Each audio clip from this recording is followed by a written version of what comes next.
Hello, I'm Craig Barton and welcome to this Tips for Teachers Top 5 all about Silent Teacher. Now, just before we crack on, a reminder that this is available as an audio podcast, but also as a video podcast, so you can choose your preferred medium and share it with your colleagues accordingly. And you'll find links to those either in the podcast show notes or the video description or on tipsforteachers.co.uk. Right, so Silent Teacher. What on earth is Silent Teacher? Well, as you'd imagine, it's the teacher being silent specifically during the modelling part of a lesson. In maths, this would often be during the worked example. Now, why on earth would a teacher want to be silent during that part? Well, it's kind of the opposite of what I used to do whilst I was doing my worked examples, where I'd be writing loads, I'd be chatting loads, and I'd be expecting my students to write and take notes. So I'd be wanting my students to watch, listen, and write at the same time. It was just too much for them. So I stripped it right down and said, okay, the first time I'm going to present this to you, I'm not going to say a word. I want you to watch what I'm doing and think really hard. And it seemed to be quite powerful. So over the last 3 to 4 years, or more so actually, I've been developing this technique. And crucially, I've been learning from people who are far better at this than me and trying to compile together different ways to make it work effectively. Now, in my book, Tips for Teachers, available in all good and evil bookstores, I share 14 ideas to improve Silent Teacher. In this video, I'm going to pick out 5 of my favorites. So tip number 1 is to tell your students what you're doing and why. This is really important with anything really, any new idea. It's important to get the students on board and to justify why you're doing it. It's a good way to do that, but particularly with Silent Teacher, because Silent Teacher is a really weird thing to do. If you all of a sudden you stop talking whilst you're doing your modelling, your kids are thinking you've lost your mind. I remember I had a girl in my class called Rachel in my Year 8 class, lovely girl. I did Silent Teacher, didn't tell the kids what I was doing and why. Rachel's mum phoned in saying, Rachel's come home. She's saying, you're not talking to them anymore. So you can see it's important to get the kids on board. One way I've found is to say to students, look, I'm not going to talk whilst I'm doing this modelling this time. And that's to reduce all kinds of distractions so you can focus all your attention on simply watching what I'm doing and try and understand it. So whatever it takes to kind of get your students on board, but offering some kind of justification for this weird thing you're going to be doing feels important. Okay, tip number 2, gestures.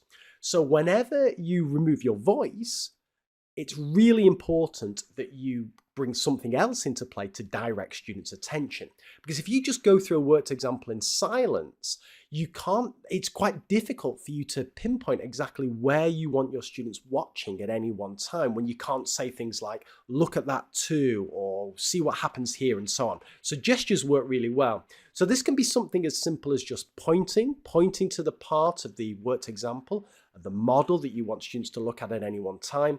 But what it can also be is kind of gesturing for when you want your students to do the thinking. So maybe stepping away from the board at the point where you want them to think, what's he just done, and so on and so forth. So making use of hands, pointing, if you want to do a bit of acting, like, touch your head when you want them thinking, something like that. But gestures are really important as part of Silent Teacher. Tip 3, self-explanation. Now, there's a real danger that Silent Teaching can be a passive experience for students. If you're not speaking and the kids aren't speaking, they can just sit there daydreaming. The mind's wandering off anywhere. Nobody's learning anything. So you want Silent Teacher to be a really active process for students. So to do that, what we're going to do is prompt self-explanation. Now, there's a whole load of research into the power of self-explaining. And what I'm going to try and do in Silent Teacher is to pick out 2 key things, 2 key types of self-explaining I want students to do. That's principled. That's where students try to figure out what's just happened, and predictive. That's where they try to predict what's going to happen next. So what I do whilst Silent Teacher is happening is I say to students, every time I pause, and this is where the gesture comes into play, it could just be, might just stop, or you might put your hand on your head, or you might step away from the board. Every time students see you do that, this is what I want them thinking about. What's he just done, and what do I think he's going to do next? Principled, can you explain what I've just done? Predictive, can you predict what I'm going to do next? And if students can engage in this type of self-explaining behavior, they're going to be more active in the process. They're going to start piecing things together themselves and so on. Tip 4, this is a biggie. Allow adequate thinking time. There's a real danger that we do this all the time when we're doing our modelling. We go too fast because of curse of knowledge. We understand this, so we don't appreciate just how difficult something might be for students. But particularly when you're kind of doing things in silence, the silence can feel like it's lasting forever when actually it's only taken a few seconds. So if you want your students to go through that process we just talked about, what's he just done, what's he going to do next, they're going to need time to do that. And it may only be a few seconds, but every time we write a line, a key line, it's important that we step away from the board and give students that time to process what's he just done, what's he going to do next. Then we return and write the next line and pause again so they have an opportunity to take that in. Was what happened what they expected to happen? And as I say, this only needs to be a few seconds each time, but it's important we get into that habit that we don't just race through line after line with no opportunity for students to reflect. And as I say, that's why I find stepping away from the board can slow me down and also provide that prompt that it's time for students to self-explain. Fifth and final tip. Ask students to write questions after silent teacher. Now, I don't want students making notes during silent teacher. That falls back into the trap I used to do with my worked examples, where students were writing stuff down and missing key things that was happening on the board. So no writing down while silent teacher's happening. I want all my students' eyes on the board.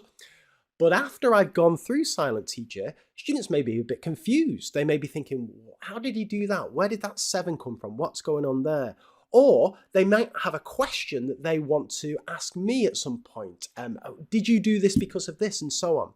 So it's a really good idea at the end of silent teacher just to give students a minute, 2 minutes, whatever feels appropriate, just to jot down anything that they spotted, any questions they have, anything they're confused about.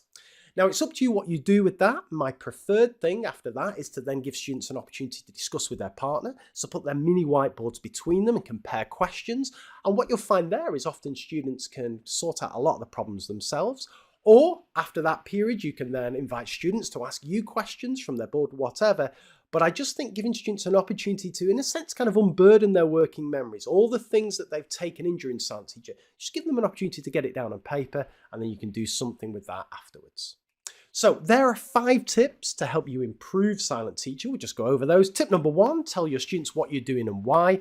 Tip 2, make full use of gestures. Tip 3, prompt self-explanation. Tip 4, allow adequate thinking time. And tip 5, ask students to write questions after silent teacher. If you've tried silent teacher already, which of those do you already do? And if you have tried silent teacher, are there any of those that you don't do that you feel are important that you can build into your practice? As a reminder, there's loads of extra tips on silent teacher and everything about explaining and modelling, plus loads of other aspects of teaching in my Tips for Teachers book. And if you head to tipsforteachers.co.uk, you'll also find the Tips for Teachers podcast, where I speak to incredible teachers and educationalists who share tips with us. I record each of those conversations as a video as well and chop up those videos into individual tips so you can share those at twilights and CPD sessions. And there's also the free Tips for Teachers newsletter, where you get a tip sent to your inbox every Monday morning to try out in lessons that coming week. And finally, there's more Tips for Teachers online CPD sessions and face-to-face CPD sessions, again available at tipsforteachers.co.uk. Thanks so much for watching.